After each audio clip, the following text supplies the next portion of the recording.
en este precioso día, en esta hora de la tarde. Quiero abrir con un programa que será de bendición, tanto para mí como para cada persona que llegue a ver este video, siempre y cuando todo lo hagamos principalmente para honrar a Dios. Amén. Tomando la primera carta del apóstol Pablo al joven Timoteo y hijo en la gracia del Señor Jesucristo, en el capítulo 4, verso 12 y verso 13. Pablo dijo de la siguiente manera, siempre honrando al Padre, el Hijo y el Espíritu Santo. Esta palabra la leemos pensando de que es importante conocer la palabra. Dijo Pablo en este escrito: ninguno tenga en poco tu juventud, sino sea ejemplo de los creyentes en palabras, conducta, amor, espíritu, fe y pureza. Pablo le dice a Timoteo: entre tanto que voy, ocúpate en la lectura, la exhortación y la enseñanza. Y no descuides el don que hay en ti, que te fue dado mediante la profecía, la imposición de las manos del presbiterio.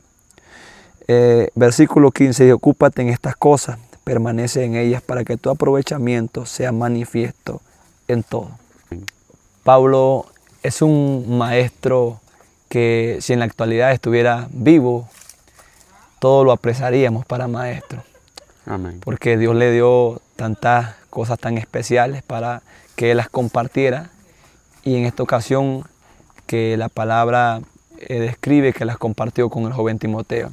Entonces, pensando en el versículo que la Biblia habla: ocúpate en estas cosas y permaneces en ellas, deberíamos definir cuáles cosas debemos de ocuparnos. Comenzando con leer la Biblia, hay mucho en la palabra de que podemos hablar. Hay principios, como principalmente una pregunta que en muchos ha sido una pregunta de que no ha tenido la respuesta muy fácil, no muy común entre el ser humano. Pero al leer la palabra llegamos a conocer, como punto número 1, hay principios para ser salvo. La salvación es para todos. Amén. Amén. Amén. La salvación es para todos, pero la diferencia es que no todos la vamos a obtener. Solamente hay alguien que se entregó personalmente para que nosotros llegásemos a tener la salvación por él. En algún momento en la eternidad, Dios pensó que nadie sería capaz de morir por vuestros pecados. Nadie completamente. Absolutamente nadie había. Pero en cambio, Dios contaba con un hijo que es parte de la Trinidad, conocido como generalmente en la Biblia Jesucristo, el Salvador del mundo, el Mesías, el Hijo de Dios, el león de la tribu de Judá. Amén. Ese Jesucristo que nació de una virgen, Hijo de Dios, es 100% hombre, 100% Dios Jesucristo. Él fue quien se entregó a morir por nuestros pecados al no haber quien lo pudiera hacer. En Romanos capítulo 3, verso 23, Pablo habla a la iglesia de los romanos, o a los romanos generalmente, y le dice él que antes de Cristo nosotros estábamos muertos todos generalmente muertos en delitos y pecados. Pero en ese transcurso, en ese periodo de lectura textualmente, desde el capítulo 3, verso 23, a Romanos capítulo 8, que ya la Biblia cuenta con una esperanza, Pablo llega a decir en Romanos capítulo 8, verso 1, y él dice: ahora pues ninguna condenación hay para los que están en Cristo Jesús. Y los que estamos en Cristo Jesús no incluye generalmente a toda la raza humana que estamos en Cristo Jesús, sino que selecciona los que están en Cristo Jesús. Para definir este término, los que están en Cristo Jesús, deberíamos de conocer que cómo sabemos nosotros que estamos en Cristo Jesús. Como punto número 1, nosotros, para ser salvos, debemos de principalmente reconocer que estamos muertos en delitos y pecados. Delito es como cuando alguien comete una fracción a la ley o que viola algún código de ley o que se corrompe en alguna área y luego es reo por ese determinado acción que hizo. Entonces el pecado, dice la Biblia, desde Génesis y Apocalipsis, nunca Dios ha estado de acuerdo al pecado. Si hablamos de Adán y Eva, es el que los separó de la comunicación con Dios fue el pecado. Tremendo. El pecado, ¿verdad?, ha venido siendo el factor para que la humanidad de cualquier nivel de la vida, primera, segunda y tercera etapa de la vida, el ser humano se corrompa. Pero si el pecado crece, también la gracia creció de un solo. El pecado crece de nivel a nivel, pero la gracia creció de un solo, que fue por mediante Cristo Jesús. Después que Pablo establece que estamos muertos en delitos y pecados, la Biblia establece ya que después que Cristo vino a morir por nuestros pecados, Él abre una puerta que quienes entremos tenemos la facultad de encontrar perdón por nuestros pecados. Wow. Si hace unos pocos minutos acabamos de decir que en Romanos 3:23, Pablo dice que todos, sin quedar absolutamente nadie, estábamos muertos en delito y pecado. Es sorprendente que ahora en Romanos 8 la Biblia dice que ahora no hay ninguna condenación. Cuando alguien entra a ser reo de dicha determinada acción que haya hecho y de repente aparece un documental que diga estás libre, es sorprendente. Creo que en alguna parte de nuestro ser hay felicidad porque nos han abolido la condenación que antes teníamos. Entonces, hablando de esto, debemos llegar a entender que es de suma importancia, es de prioridad que el ser humano reconozca que en Cristo hay salvación. Y esto no solamente para pobres, sino para ricos, cualquier nivel social o intelectual que la persona tenga, necesitamos conocer a Cristo y no tan solo conocerlo, sino que el principio primero es conocer la palabra, que Cristo se entregó aún sin que lo mereciéramos por nuestros pecados. Entonces ahora nosotros, en cambio, deberíamos de pagarle con una acción maravillosa de decirle, Señor, te reconozco como mi único Salvador. La palabra referirse único Salvador es que no hay otro, absolutamente no hay otro, en quien nosotros podamos encontrar salvación. Salvación es que Él se entregó por lo que nosotros merecíamos. Él se entregó a morir por nuestro pecado. Ahora, por medio de Él y por medio de esta palabra que Él se nos da a conocer, Jesús se nos presenta por medio de este libro sagrado y nos dice en este precioso momento, donde quiera que estemos, amén, en algún momento en la vida, Dios nos habla a nosotros y trata con nosotros de manera especial para dándonos una puerta. Todavía existe tiempo para que nosotros podamos acercarlo a Él. Entonces, Dios comienza a llamar desde en todo este periodo de la era de la gracia, la dispensación de la gracia.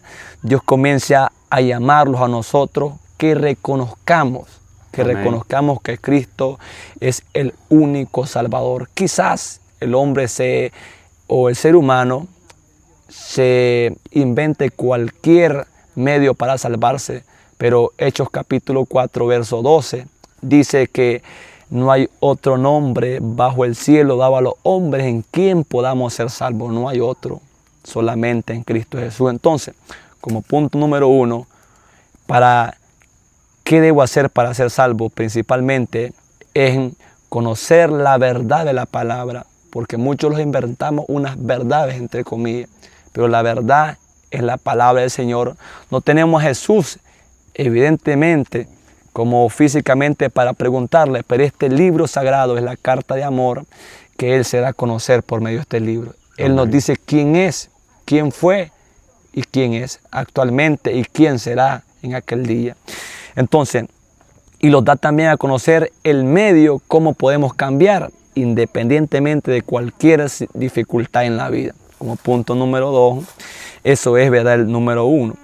Como punto número 2, ¿qué más puedo hacer para ser salvo? Lo siguiente es, después que nosotros aceptamos a Cristo, lo recibimos como un gesto de cariño, lo recibimos en nuestros corazones, y luego que conocemos la palabra, obedecemos.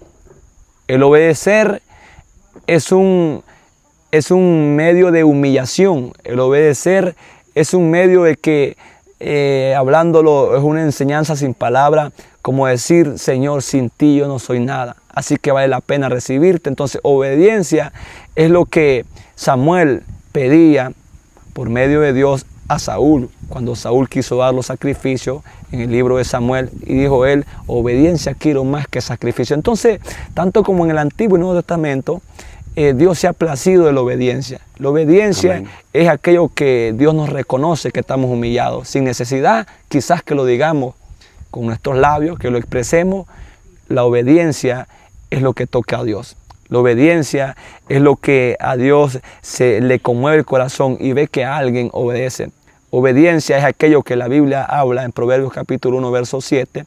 Y él dice que el principio de la sabiduría es el temor. Temor es cuando yo tengo miedo de que alguien me vaya a hacer un estrago. Entonces, el miedo a mí me hace humillarme. Esa es humillación. Ese reconocer de que yo sin Cristo no valgo nada. Tremendo. Entonces, hermanos, ¿verdad? Es una bendición poder conocer la palabra, aunque por nuestros instintos personales no hubiésemos llegado hasta este nivel, pero Dios nos ha dado la palabra, nos dejó este libro sagrado para conocerlo, y por fe un día lo veremos tal como está escrito. Amén. ¿Verdad? Entonces, luego, como número 3, para concluir, ¿verdad?, este mensaje de qué debo hacer para ser salvo. Entonces, hay algo también principal. Después de obedecer, debo de mantenerme, porque hay quienes obedecen, pero no le crían amor a lo que están haciendo. Pretenden en algún momento de la vida distorsionar el plan que supuestamente creía llevarlo hasta que Cristo venga. Entonces hay que orar, hay que leer la palabra y obedecerla. Son los 3 puntos principales. Reconocer que Cristo es el Salvador, recibirlo como Señor y Salvador. Luego leer la palabra y mantener una vida de fidelidad con Dios. Amén. Y puedo decir, y estará seguro completamente, con todo el corazón, estará seguro por fe que el día que Cristo venga no lo dejará, donde quiera que esté. Esto no proviene de cualquier denominación ni de cualquier iglesia donde esté supuestamente congregándose, sino que depende de qué tiene con Dios en su intimidad, en su ser espiritual. Entonces invitamos, ¿verdad?, de que cualquier persona que sea, en este tiempo que nos resta de vida, tengamos la capacidad de reflexionar en algún momento en la vida y reconocer que la Biblia dice que Jesús es Dios. Amén. Y que sin Cristo no podemos ser salvos. Para concluir, el Evangelio de Mateo, capítulo 14, el Evangelio de Juan, verso 6, dice Jesús, estas palabras, Jesús dijo, yo soy el camino, la verdad y la vida. Y él continúa diciendo que nadie llegará al Padre, Dios, si no pasa por él. Debemos de obedecer lo que Jesús establece en la palabra, los principios para ser salvo. Conocer la palabra, luego mantener una vida confiable al Señor y perseverar hasta Cristo venga. Entonces, también en el Evangelio de Mateo 24, verso 13 dice, el que persevere hasta el fin, este será salvo. Perseverar es mantenerse en cualquier momento en la vida firme hasta que el día que Cristo venga. Entonces, ese es el principio para poder ser salvo. Así, independientemente de donde quiera que esté, el Señor lo levantará si hacemos esos principios tan maravillosos. Entonces, ¿verdad? Es maravilloso, especial. No sé si habrá oportunidad para quizás algo otro devocional con respecto de otras preguntas. Tremendo, Naimin Girón. Nos gozamos con esa palabra. Gracias. ¿Cuál es la verdadera iglesia según la Biblia? Según la palabra del Señor, este libro sagrado que tenemos, gracias por llevarme a esa otra dimensión, Amén, amén. ¿verdad? Porque hay cosas que las tenemos, pero por voluntad humana casi no las llevamos a pronunciar hasta que alguien nos pregunta. Entonces agradezco a Dios por esa pregunta y quizás sea de bendición para muchos. Esto ha sido de confusión a nivel nacional y a veces hasta mundial. Y también ha traído polémica, porque incluso pleitos, disensiones y cuantas cosas, que habemos personas que nos llegamos a creer de lo que supuestamente estamos haciendo y decimos, esta es la iglesia, y dándole de baja a otra iglesia. Y entonces, desde ese momento que hacemos eso, hermano Efraín, en ese momento estamos pecando contra Dios, porque el afán y la ansiedad de ser el mejor es pecado. Entonces, no hay una iglesia verdadera. Iglesia, me refiero a iglesia, solamente hay una iglesia que, independientemente cuál sea la denominación, debemos llegar a definir el término iglesia. Entonces, tremendo. La única iglesia es la que hace la voluntad de mi Padre. Jesús dijo en cierto momento en el Evangelio de Mateo, capítulo 7, verso 21. Jesús esta frase: no todo el que me dice Señor, Señor entrará al reino de los cielos. ¿Dónde encontramos estas palabras, Señor, Señor? Estas palabras salen de muchas gentes, seres humanos, que supuestamente están en alguna iglesia que se pretende ser la verdadera, cual sea la denominación. Y a lo mejor a veces llegamos a caer a un nivel de defraudar a otra denominación que está sirviéndole al Señor, está alabando al Señor, pero cometemos ese pecado, lamentablemente, de defraudar a una cierta denominación. Entonces, la única iglesia verdadera es la que hace la voluntad de mi Padre. Jesús dijo que no era el que diga Señor, Señor, o también el que diga en tu nombre si es un milagro. E incluso la Biblia habla proféticamente que el anticristo hará milagro. Y en cambio también no tiene nada que ver con Dios, es anticristo. Entonces es contra de Dios, contra de Cristo, contra de la Trinidad de Dios. Entonces, el hecho de ser milagro no es el punto básico para que yo diga soy la iglesia verdadera. El diablo puede hacer milagro, el demonio puede también llegar a hacer milagro. Tremendo. Pero en cambio, la iglesia verdadera es aquella generalmente que hace la voluntad de Dios. Principalmente deberíamos de casar este tema y unirlo con los principios de cómo ser salvo. Cuando tú y yo llegamos a una iglesia, a una congregación determinada o independientemente de donde sea, y vemos que entre el pastor, entre los quienes asisten a la iglesia, hay evidencia, hay un cambio, hay algo de que lo está confirmando, de que esta persona ha conocido a Cristo, hay amor, hay quizás los 9 frutos del Espíritu que habla Pablo a los Gálatas. Allí podemos nosotros ir calificando que es la iglesia verdadera, ¿verdad? Amén. Podemos estar en una congregación con una cantidad de personas, una cantidad numéricamente hablando así, llena, repleta, un escenario, pero si no hay estos principios que lo confirman de que es salvo ya, porque la salvación no es que la vamos a alcanzar, es que el momento que creímos la alcanzamos por fe. Tremendo. Entonces, en la iglesia verdadera hay unas ciertas cosas que es fácil de conocerlas. Como uno, allí nosotros encontramos amor. Wow. El amor es un punto principal, porque la Biblia establece en uno de los evangelios que Jesús dijo, el que ama me ha conocido a mí porque Dios es amor. Y el que no ama no me ha conocido a mí. Entonces, a veces es lo que nosotros somos pobres en amor. Somos capaces de amarlos o de amar, pero a personas distintas.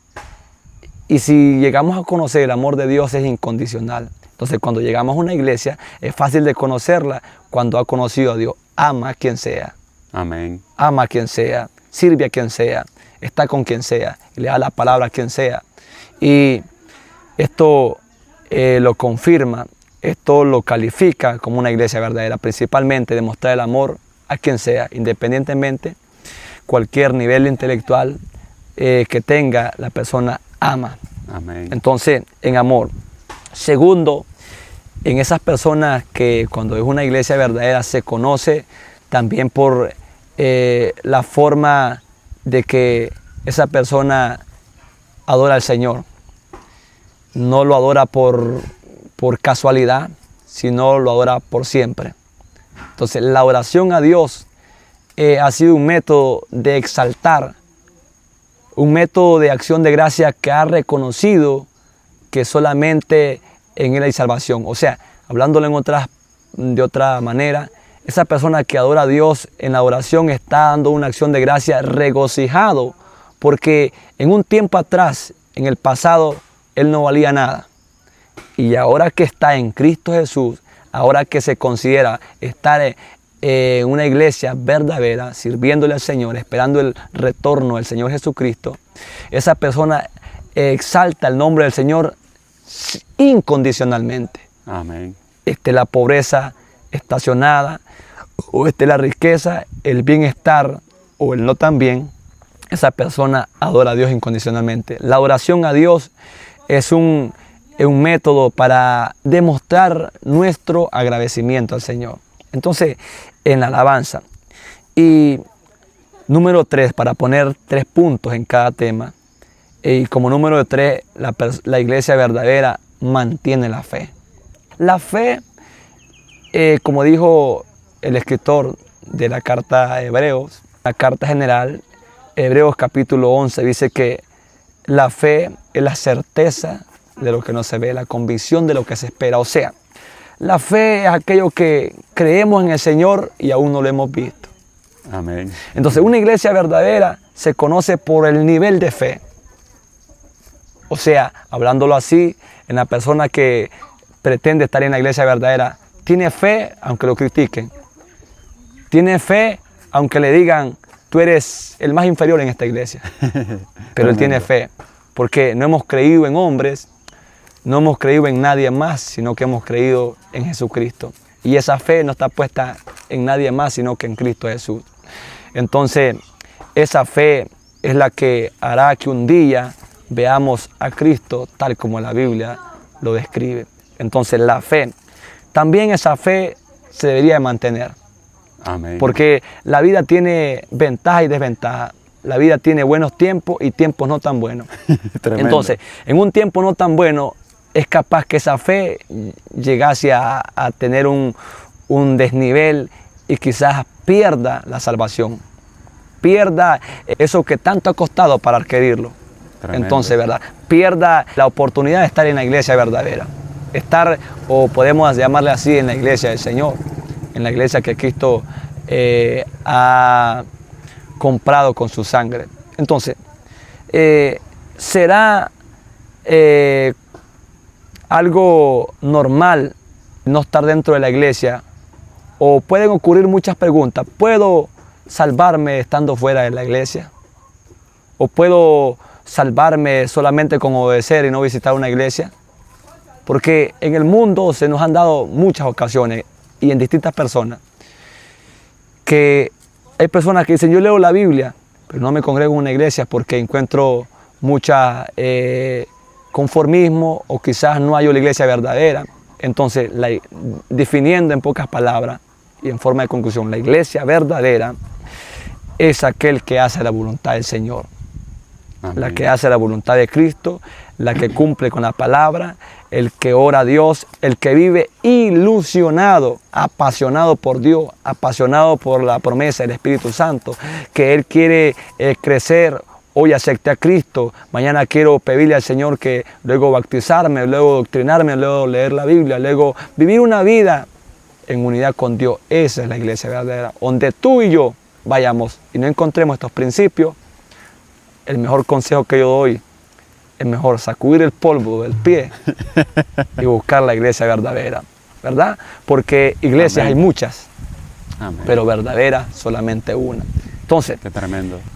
porque al definir iglesias, porque a veces llamamos iglesia a cada centro de oración, y no, cada centro de oración no es una iglesia, la iglesia es una sola.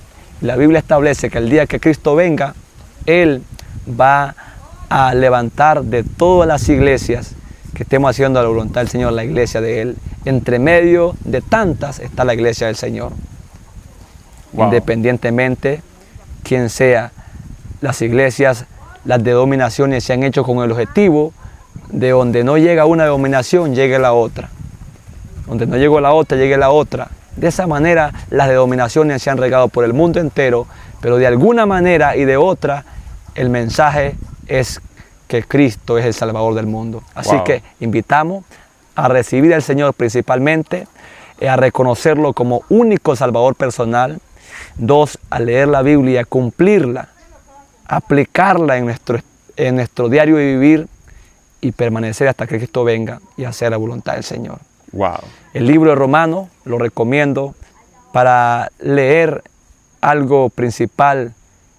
¿Qué hace o qué puedo hacer o qué no puedo hacer como cristiano? Le invito especialmente a leer la carta del apóstol Pablo Romano. Es un libro tan especial. También el libro de Hechos, que es un libro que habla de la iglesia primitiva, la iglesia apostólica, que nos ayudará mucho para entrenarlo en una vida, para aprender a hacer la voluntad del Señor, para así poder tener segura la salvación, porque no es todo el que le dice Señor, Señor, el que entrará en el reino del cielo, sino los que hacemos la voluntad del Señor. Entonces, creo que respondí su pregunta, hermano Efraín. Tremendo. Entonces, es una bendición, quizás sea corto el tiempo para detallarla, pero lo más práctico, lo más esencial, lo más principal es eso. Wow, wow. No hay iglesia verdadera, única, la iglesia que hace la voluntad del Señor Jesucristo. Tremendo. Amén. Gloria a Dios. Qué tremendo, Naimin Girón. Dios te bendiga, hermano Efraín, Amén, por amén. ser, verdad, hermanos en Cristo y hermanos en carne también, Amén, por amén. parte de mi papá. Somos hijos, verdad, del pastor José Efraín Girón Aguilera, que el pastorea actualmente en la iglesia Monte de Dios, la comunidad de Runflin, municipio de San José de Bocay, departamento de Jinotega. Y su servidor está actualmente en una iglesia denominada Rayo de Luz, de asambleas de iglesias cristianas, el tope Guastarija arriba, en zona Wow. Atlántico Norte, Tremendo. Tremendo. zona, verdad, Ciuna. Entonces es una bendición compartir este momento con nuestro hermano Efraín y para todas esas personas que nos lleguen a ver y que espero que de una y otra manera los temas que estamos llevando a cabalidad, siempre lo principal es que tomamos este libro sagrado para sacar algunos fragmentos de que son de bendición para nuestra vida. Entonces, Amén. hermano Efraín, quizás tengas algún otro tema especial para que lo podamos hablar, algunos principios básicos que a veces atraen a algunas personas que no tienen el alcance de leer la Biblia y entenderla, porque es un libro tan amplio. Amén. Y a veces cuesta, si no fuese Dios que pusiera en nosotros el entendimiento y la sabiduría, no vamos a llegar a tal nivel de conocer la palabra. Pero quizás sea de bendición, ¿verdad? Y lo esperamos en el Señor, que Dios te bendiga con estas palabras. Y queremos dar apertura si hubiera algún otro tema que podamos compartir. Amén. Entonces, esa es mi biografía, ¿verdad? Amén. Reducidamente de donde venimos. Y para la gloria del Señor, le servimos al Señor. Eso es lo mejor. Esa es la Amén, mejor amén. información. Estamos sirviéndole al Señor. Así que continúe, hermano Efraín. Pastor Naimin, Ajá. sé que esta pregunta le puede interesar a miles de personas creyentes y a miles y miles que no son creyentes. Así es. La pregunta es, ¿hay vida después de la muerte, según la Biblia? Según la Biblia, hay vida. Pero quiero definir, ¿verdad? Amén, amén. Porque no vamos voy a tomar esta palabra, no vamos a tragarnos cualquier cosa. Ajá. Estamos en el tiempo de que la ciencia se ha multiplicado. Y por ahí Ajá. los encontramos con algunas cosas antibíblicas que el ser humano ha hecho lo posible de, en vez de ayudar, lo que ha hecho es perturbar. E incluso tomando la Biblia, sacándola de contexto y haciendo incluso sacar que alguien se perturbe y que al rato no encuentre la salida, e incluso que sea presa, voy a hablarlo así, tan maliciosa. Entonces, usando la palabra, hay vida después de la muerte, y respondiendo a esa pregunta, tendría que definir dos tipos de cualidades o tipos de caracteres o tipos de seres humanos. En el ser humano hay un nivel material y hay un nivel espiritual. Y la pregunta es que si hay vida después de la muerte, sí hay. Amén. Pero voy a definir que para quiénes, ¿verdad? Misteriosamente esto se gana en vida. ¿Por medio de qué? Por medio de lo que siempre y cuando hemos dicho atrás en el tema anterior. Si alguien hace esta pregunta, se está suponiendo de que a lo mejor si hay vida después de la muerte, es como el que yo pregunto, hermano Efraín, ¿en tal lugar se gana mejor que aquí? Yo llegaría a determinar, entonces me voy por donde se gana más, hablando en la parte económica. Ajá. Entonces, creo que si alguien haría esta pregunta, ¿hay vida después de la muerte? Es para estar seguro después que muera, que si tiene vida o no. Y claro que hay vida. Jesús dijo en Evangelio de Juan capítulo 14, verso 6, yo soy el camino, la verdad y la vida. En parte final, la vida. Entonces, la vida y la vida eterna. Wow. Hay una vida que fue otorgada, que está limitada, al cual es el soplo de vida que le sopló Dios en las fosas nasales de Adán, en las narices, hablándolo así, que allí esa es la vida, el soplo de vida. Pero hay una vida que nosotros denominamos bíblicamente vida eterna.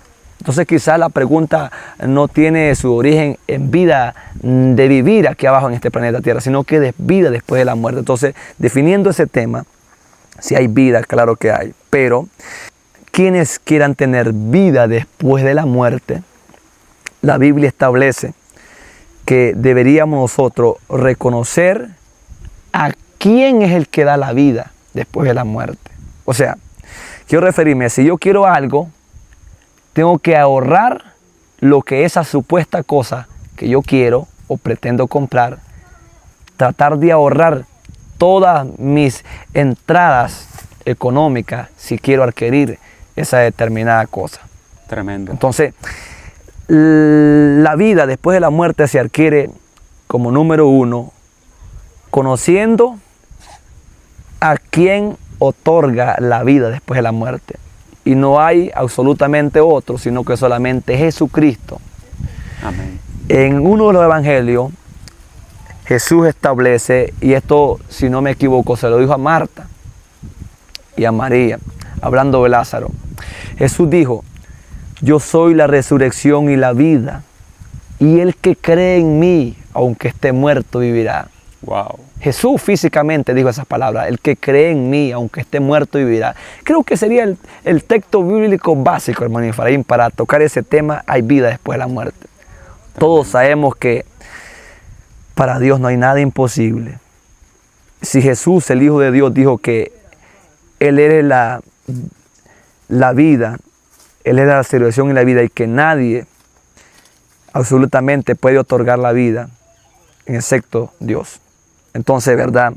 Este mensaje que es maravilloso, hay unas cosas que voy a decirlo así, antibíblicas, que podemos alcanzar la vida después de la muerte usando otros medios, pero no, usando la Biblia, como tú lo decías, hermano Efraín, al principio, bíblicamente hay vida después de la muerte. Entonces, es mi responsabilidad bíblicamente responder la pregunta, Amén. No de ideas humanas.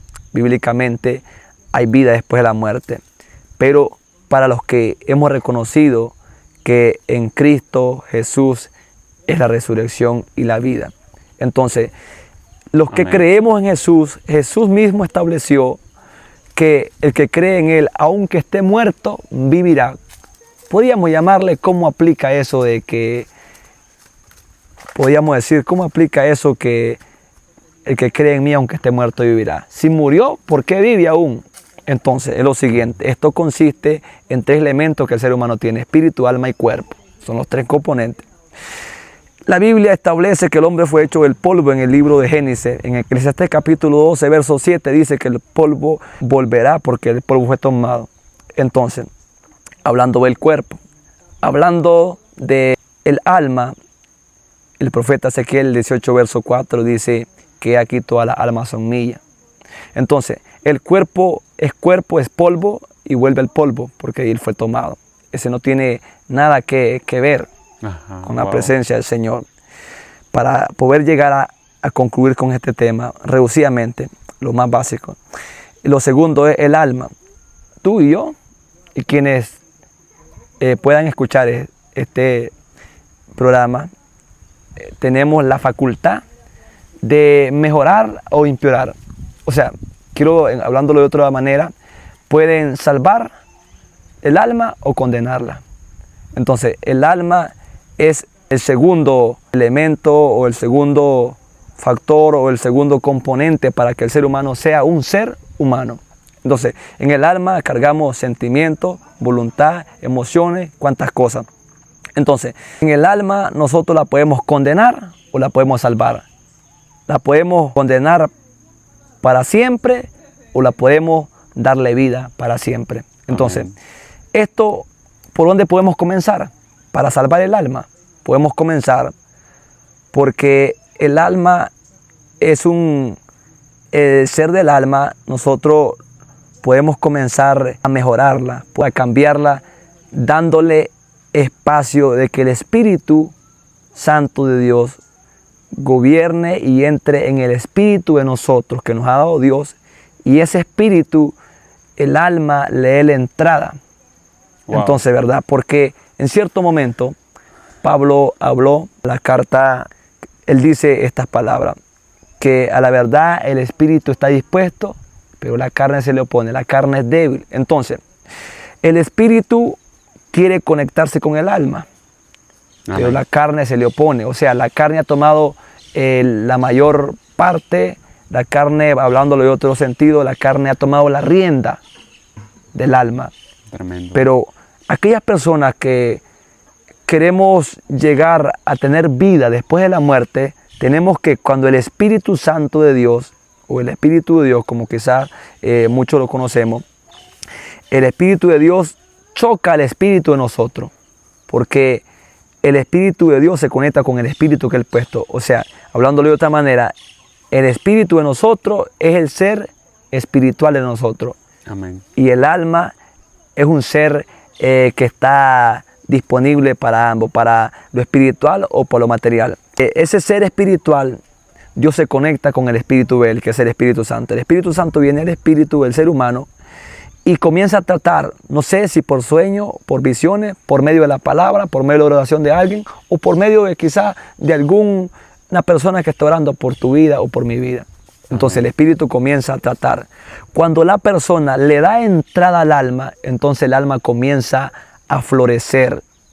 No sé si estará buena la comparación. Comienza a florecer, comienza a mejorar en todas las áreas, en todas las esferas de la vida. El Espíritu se conecta con el Espíritu de Dios, y cuando el alma le logra abrirle puerta, entonces el Espíritu comienza a tratar con el alma. Y ya el alma comienza a abandonar algunos placeres del mundo, deleites del pecado.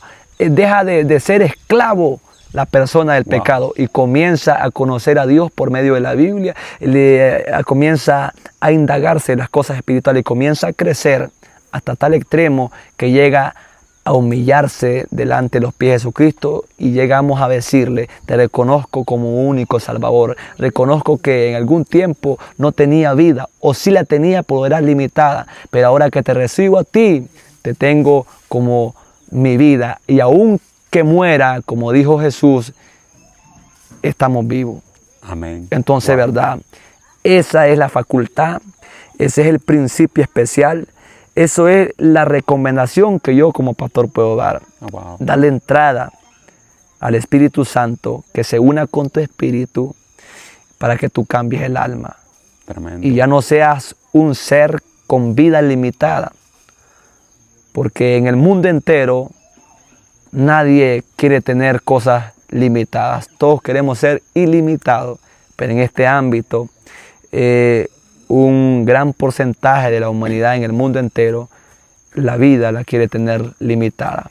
Y donde Dios promete vida ilimitada, hablando de otra manera, bíblicamente, vida eterna. Entonces, la pregunta, si hay vida después de la muerte, hay, pero para aquel que reconozca que Cristo es la vida eterna, de que Cristo es la resurrección. Así que con mucha certeza, con fe y con mucho amor y cariño, te puedo invitar en esta hora que si tú reconoces a Cristo, que si tú tomas esos 3 principios que hace unos ratos hablábamos para ser salvo, y si tú tomas a llegar a cumplir con esos factores principales, esos métodos, que cómo ser la iglesia verdadera, wow, vas a llegar a tener la vida eterna. Aún con mucha seguridad lo creemos en Jesucristo, que amén, aún que mueras, tienes vida. Si tú mueres, no vamos a evitar que tu familia te llore. Pero también un día, en la primera carta del apóstol Pablo a los tesalonicenses, dice capítulo 4, verso 13, dice la palabra del Señor al 17, en versículo 16 habla de esta manera, que el Señor mismo con voz de mando, con voz de arcángel, con voz de trompeta de Dios, y los muertos en Cristo resucitarán. Muertos en Cristo. Esa frase cabe en la pregunta, muertos en Cristo. No todos van a resucitar en ese momento, sino los que han reconocido que Cristo es el Señor. wow, Que Cristo amén, es el promotor de la vida eterna. Así, para wow, concluir, si quieres tener vida eterna, si quieres tener vida o quieres tener garantizada la vida después de la muerte, recibe al dueño de la vida, al autor y consumador de la salvación, que es Cristo Jesús. Él es la vida, no hay otro. Él lo dijo y Él sabe por qué quedó en este libro sagrado. Y lo dejó aquí para que tú y yo reconozcamos en cualquier momento en la vida, si en la noche no lo sé, si en la madrugada no lo sé, o al mediodía, al amanecer o al atardecer, medita. ¿Quieres tener vida eterna? Acércate a Cristo, haz estos principios, busca la iglesia verdadera, congrégate, sírvele al Señor hasta que Cristo venga.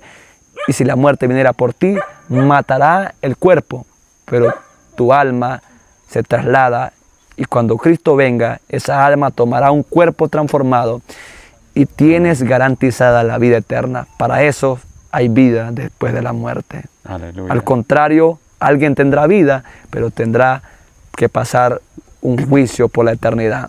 Así que creo que nos gustaría esta frase para todos, indispensablemente. Todos queremos tener vida después de la muerte, Amén, ¿verdad? amén, Entonces eso lo encontramos no en alguna parte del planeta Tierra, sino que está en Cristo Jesús. amén. Él es la vida, la verdad y todo. Qué Así tremendo. que esta ha sido mi respuesta. Claro que hay, pero para este tipo de personas que hagan estos principios, hay vida después de la muerte. Así, por eso cada cristiano con mucha seguridad, al igual que nuestro hermano Pablo dijo, para mí el vivir es Cristo y el morir es ganancia. Por eso Pablo en el morir él sentía ganancia, porque él sabía que tenía garantizada la vida aunque muriera. Amén. Entonces, Dios los bendiga. Un fuerte abrazo a la distancia a cada persona de que pueda ver estos videos que sean de bendición en tu vida. Fuerte, te invito a orar por cada uno de nosotros. Si eres cristiano, sigue adelante, sigue haciendo esos principios para ser salvo, sigue asistiendo a la iglesia con mucho empeño, con mucho amor, hazlo de todo corazón y espera el retorno del Señor Jesucristo, que Él te ha dado ese momento tan especial para reflexionar, y aun si la muerte llega, no tengas miedo a la muerte, porque en Cristo tenemos ganancia y vida eterna. Entonces, hermano Efraín, fue una bendición estar contigo en esta hora, ¿verdad? Y espero de que de alguna manera nos haya bendecido a ambos. Amén. Y a toda aquella persona que tenga la facultad de ver este video. Dios te bendiga en esta tarde, fue una Amén. Bendición. Pastor, ¿cómo lo pueden encontrar en las redes sociales los hermanos para consejería, para oración? Bueno, estamos usando actualmente algunas plataformas digitales como es Facebook, también Amén. Messenger, y también en privado usamos WhatsApp. Ajá, entonces, WhatsApp, código Nicaragua 505, número WhatsApp 8223-9484, Pastor Neymin José Girón Peralta. miembro del cuerpo del Señor Jesucristo. No sé, Amén. en alguna partecita del cuerpo del Señor Jesucristo cabe mi persona, Amén. ¿verdad? No soy el Aleluya. cuerpo completo, pero me considero uno de los más pequeños, pero para la gloria del Señor. Entonces, Amén. ¿verdad? Me pueden hallar como Gloria. el nombre Neymin José Girón Peralta. Allí está mi persona y podemos llegar a un momento tan especial siempre y cuando estemos dispuestos en las plataformas digitales, ¿verdad? Para orar por tu vida, y un fuerte abrazo en el nombre del Señor. A la distancia, a corta y a larga distancia, donde quiera que te encuentres, solamente no olvides un tema que tendrás que recorrer por el mundo entero. Cristo viene y necesitas comprar tu boleto. Adquirirlo, y lo puedes adquirir, te daré la dirección: Cristo Jesús. Amén. Ahí está el boleto para la vida eterna. Aleluya. Gloria a Dios. Entonces, gracias, hermano. Que Dios me les bendiga. Amén, amén. Bendiciones. Bendiciones. Dios me les bendiga. Amén.